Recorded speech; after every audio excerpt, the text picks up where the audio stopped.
jangan lupa. Assalamualaikum warahmatullahi wabarakatuh. Kita dari kelompok S1. Di sini kita akan melakukan penyuluhan tentang pemenuhan kebutuhan istirahat dan tidur. Perkenalkan, nama saya Asma Fida Ulia sebagai moderator. Perkenalkan, nama saya Silvia Anggani sebagai perawat jiwa. Perkenalkan, nama saya Didarman Bro sebagai pasien. Perkenalkan, nama saya Sofia Laila Tenupan sebagai perawat 1. Perkenalkan, nama saya Dewi Nurani sebagai pemateri. Baik, selamat menyaksikan. Assalamualaikum warahmatullahi wabarakatuh. Selamat pagi. Yang terhormat kepada Bu Anggia Astuti, SKP MKEP selaku dosen pembimbing kami, serta para audiens yang telah menonton video kami. Sebelumnya, perkenalkan nama saya Asma Fida Ulia, selaku moderator. Pada kali ini, kita akan melakukan penyuluhan tentang pemenuhan kebutuhan istirahat dan tidur, di mana tujuannya agar masyarakat mampu memenuhi kebutuhan istirahat tidur menggunakan beberapa cara ritual tidur sesuai dengan kebutuhan dan mengurangi gangguan pada tidur.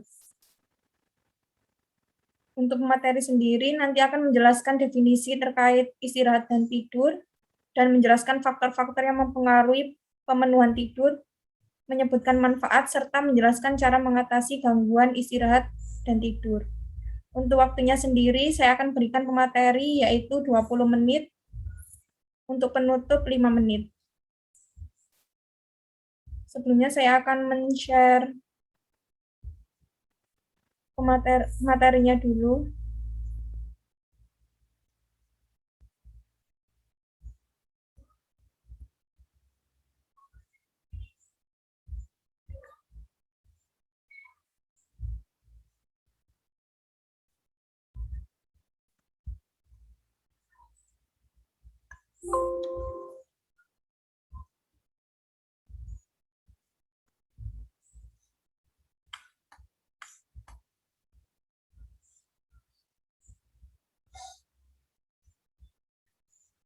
Di sini saya akan membacakan kurikulum vitae terkait pemateri.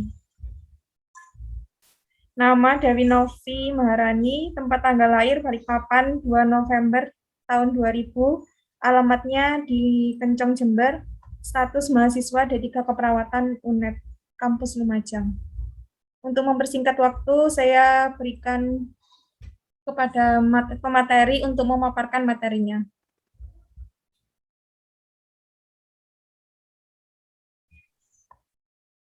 Baik, terima kasih untuk moderator, Mbak Asma.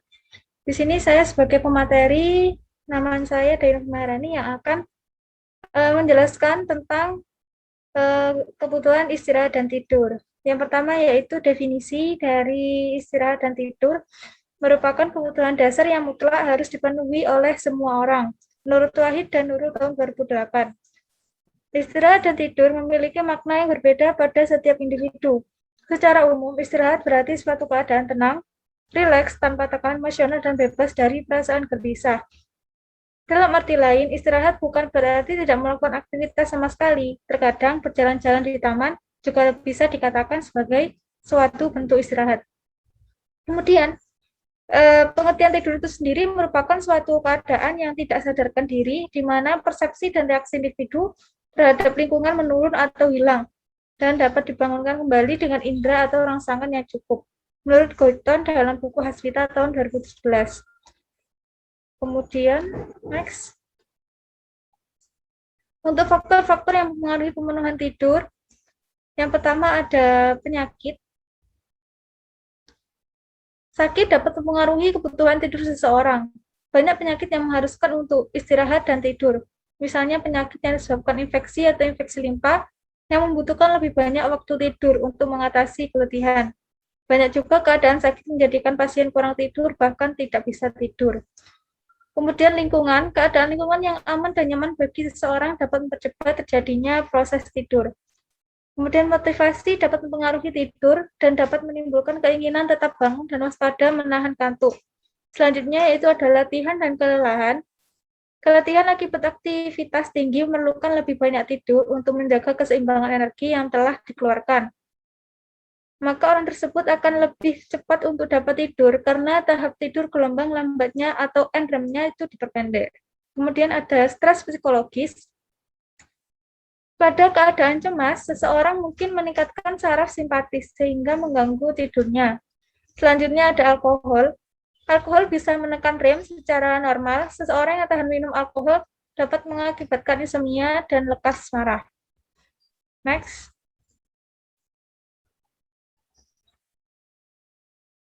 Selanjutnya ada nutrisi. Terpenuhinya kebutuhan nutrisi yang cukup dapat mempercepat proses tidur. Protein yang tinggi dapat mempercepat terjadinya proses tidur karena adanya triptofan yang merupakan asam amino dari protein yang dicerna. Demikian sebaliknya, kebutuhan gizi yang kurang dapat juga mempengaruhi proses tidur, bahkan terkadang sulit untuk tidur. Selanjutnya yaitu obat-obatan. Obat-obatan itu juga dapat mempengaruhi proses tidur. Ada beberapa jenis obat yang dapat mempengaruhi proses tidur. Yang pertama ada antidiuretik yang bisa menyebabkan insomnia. Kemudian ada depresan yang menyepresi rem. Kafein meningkatkan saraf simpatis. Beta blockers juga sama menimbulkan insomnia. Kemudian narkotika juga sama menyepresi rem menurut Hasrita dan kawan-kawan tahun 2017. Kemudian ada gaya hidup. Seseorang yang kerjanya bergeser dan seringkali berganti jam kerja harus mengatur aktivitas untuk siap tertidur di saat yang tepat. Olahraga sedang biasanya kondusif untuk tidur, tetapi olahraga yang berlebihan dapat memperlambat waktu tidur. Kemampuan seseorang untuk rileks sebelum istirahat adalah faktor terpenting yang mempengaruhi kemampuan untuk tertidur. Kemudian ada diet. Penurunan berat badan telah dihubungkan dengan pengurangan waktu tidur total serta tidur yang terputus dan bangun tidur lebih awal. Di sisi lain, pertambahan berat badan tampak berhubungan dengan peningkatan total waktu tidur. Berkurangnya tidur yang terputus dan bangun lebih lambat. L-tryptophan dalam makanan, misalnya dalam keju dan susu, dapat mengindikasi tidur. Sebuah bukti yang mungkin dapat menjelaskan mengapa susu hangat membantu seseorang untuk tidur menurut Kozia tahun 2010. Next. Selanjutnya ada manfaat pemenuhan istirahat tidur. Yang pertama ada tubuh menjadi lebih sehat, meredakan rasa nyeri terutama pada pasien memiliki penyakit yang merasakan nyeri. Kemudian ada menurunkan risiko terjadinya cedera, memperbaiki suasana hati, mengontrol berat badan, meningkatkan daya ingat dan daya pikir, dan meningkatkan sistem kekebalan tubuh. Next.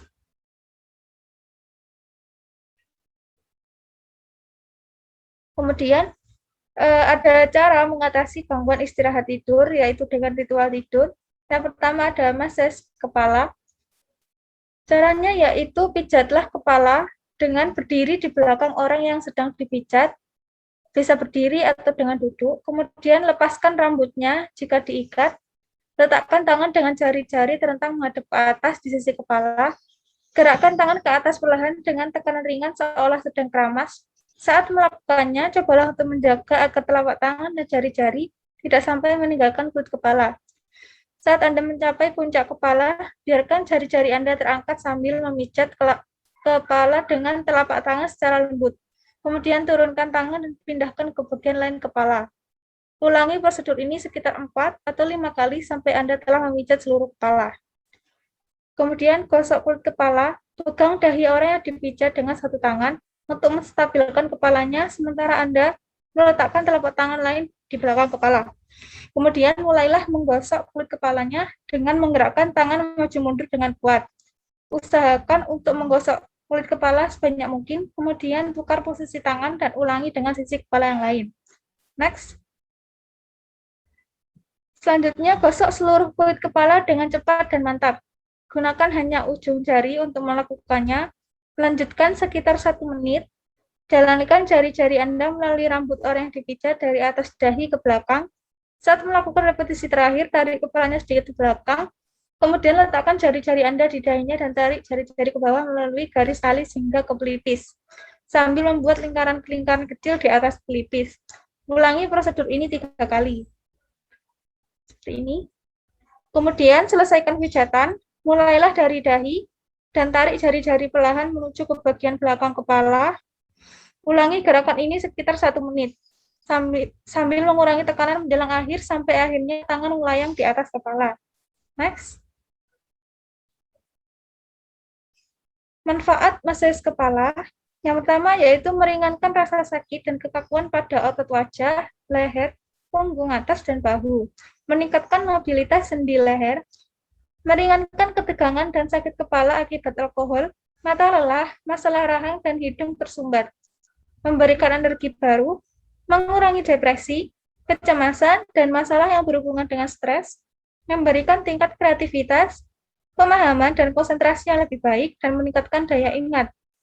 Memberikan perasaan tenang, damai, dan sejahtera, meningkatkan kualitas tidur, sehingga Anda merasa segar dan rileks saat bangun tidur. Next. Ritual tidur selanjutnya yaitu ada tarik nafas dalam. Ada langkah-langkah teknik relaksasi nafas dalam menurut Potter dan Perry tahun 2005. Yang pertama, atur posisi pasien dengan posisi duduk di tempat tidur atau di kursi. Letakkan satu tangan pasien di atas abdomen atau tepat bawah iga, dan tangan lainnya berada di tengah-tengah dada untuk merasakan gerakan dada dan abdomen saat bernafas. Keluarkan nafas dengan perlahan-lahan, yaitu dengan tarik nafas dalam melalui hidung secara perlahan-lahan selama 4 detik, sampai dada dan abdomen terasa terangkat maksimal. Jaga mulut tetap tertutup selama menarik nafas. Kemudian, tahan nafas selama 3 detik, dan hembuskan dan keluarkan nafas secara perlahan-lahan melalui mulut selama 4 detik. Kemudian lakukan secara berulang dalam 5 siklus selama 15 menit, dengan periode istirahat 2 menit. Yang mana satu siklus adalah 1 kali proses mulai dari tarik nafas, tahan, dan hembuskan. Next. Ritual tidur selanjutnya yaitu dengan menggosok gigi. Jika tidak menggosok gigi sebelum tidur, kuman akan berkembang dan menyebabkan mulut mengeluarkan bau tak sedap. Tak hanya itu, sisa makanan yang ada di mulut bisa menyebabkan gigi berlubang. Maka dari itu, dianjurkan untuk menyikat gigi sebelum tidur. Hal itu untuk menjaga gigi dan mulut ketika Anda terlelap. Cara menyikat gigi yaitu posisikan sikat gigi pada sudut 45 derajat dari gusi. Maju dan mundurkan secara lembut dengan gerakan pendek. Gunakan ujung sikat untuk membersihkan permukaan dalam gigi depan dengan gerakan ke atas dan bawah. Sikat lidah Anda dengan lembut untuk menghilangkan bakteri dan menjaga nafas tetap segar. Next. Selanjutnya yaitu dengan mematikan lampu. Tidak semua pasien atau tidak semua orang bisa tidur dengan mematikan lampu atau dengan menghidupkan lampu, tetapi mematikan lampu merupakan salah satu ritual tidur yang bisa menurunkan gangguan tidur pada pasien atau pada masyarakat. Misal, tidur di ruangan yang gelap, memberikan sinyal pada tubuh yang menunjukkan bahwa ini adalah waktu tidur.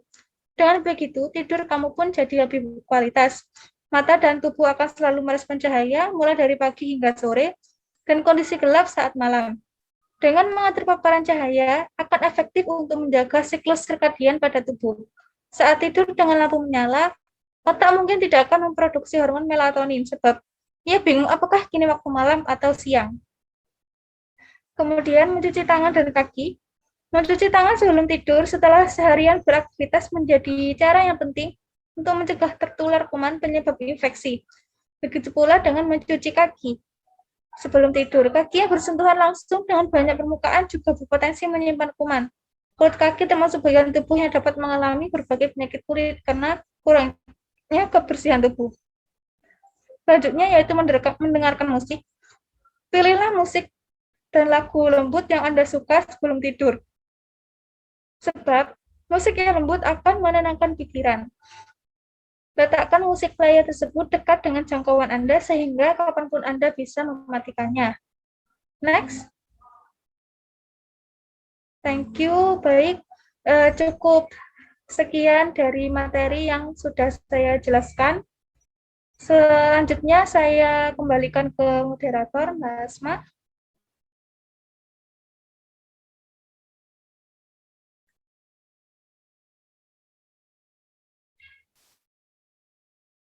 Baik, terima kasih untuk pemateri yang telah memaparkan materinya. Semoga ilmu yang disampaikan membawa manfaat bagi kita semua. Amin ya rabbal alamin. Kita juga bisa mempraktekannya bila ketika tidurnya mengalami kesulitan.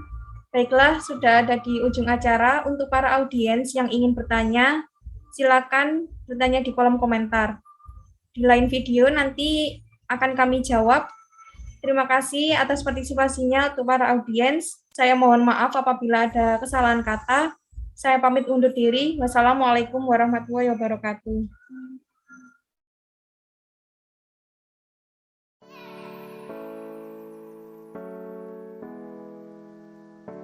Pak, Waalaikumsalam. benar ini dengan Bapak Dharma? Iya, saya Bapak Dharma. Perkenalkan, nama saya Siti Anggraini, Bapak. Saya di sini akan melakukan tindakan masas pada kepala Bapak agar nanti tidur Bapak bisa relax dan juga setelah bangun bisa segar. Mohon kerjasamanya ya Bapak. Iya. Sebelumnya saya akan memberikan lotion anti minyak.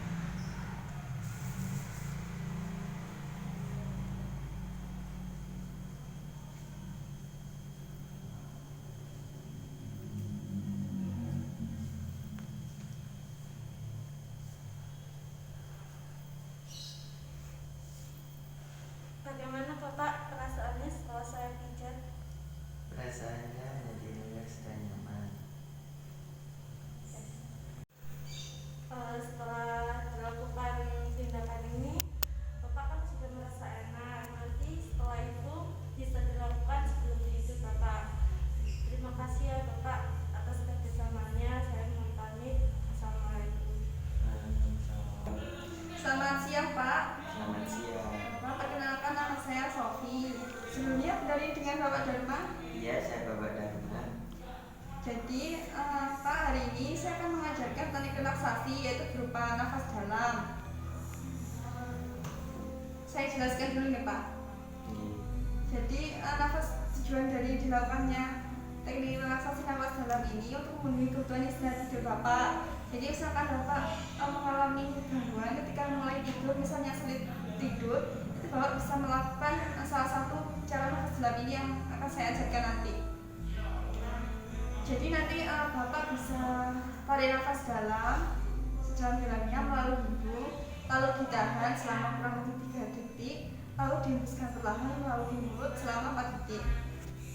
Bapak bisa melakukannya 3 kali atau mungkin lebih hingga Bapak merasa rileks untuk bisa mulai tidur. Untuk waktunya kurang lebih selama 10 menit. Apa Bapak berkenan? Iya, saya bersedia. Tadi kan sudah saya jelaskan, jadi langsung saja kita mulai ya Pak. Kita coba ya. Bapak Iya. coba tarik nafas dalam melalui hidung, tahan sebentar, hembuskan melalui mulut tak perlahan selama 4 detik. Coba lagi Pak, tarik nafas dalam melalui hidung, tahan sebentar, lalu hembuskan perlahan. Sekali lagi ya Pak, tarik nafas dalam melalui hidung, tahan sebentar, lalu hembuskan. Nah, Bapak bisa menggunakan cara itu ketika Bapak ingin memulai tidur. Lalu bagaimana Pak rasanya setelah saya ajarkan dari relaksasi nafas dalam? Perasaan saya menjadi rileks dan nyaman. Amin. Baik, terima kasih ya Pak untuk partisipasinya. Sama-sama. Saya izin pamit. Wassalamualaikum warahmatullahi wabarakatuh. Waalaikumsalam warahmatullahi wabarakatuh.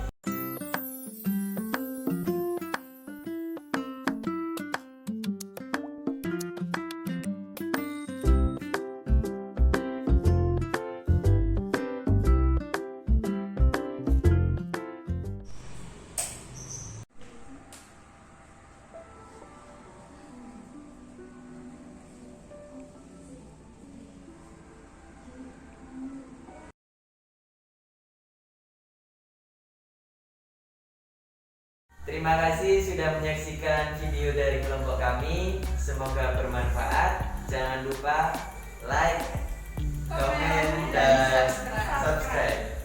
Terima kasih. Wassalamualaikum warahmatullahi wabarakatuh.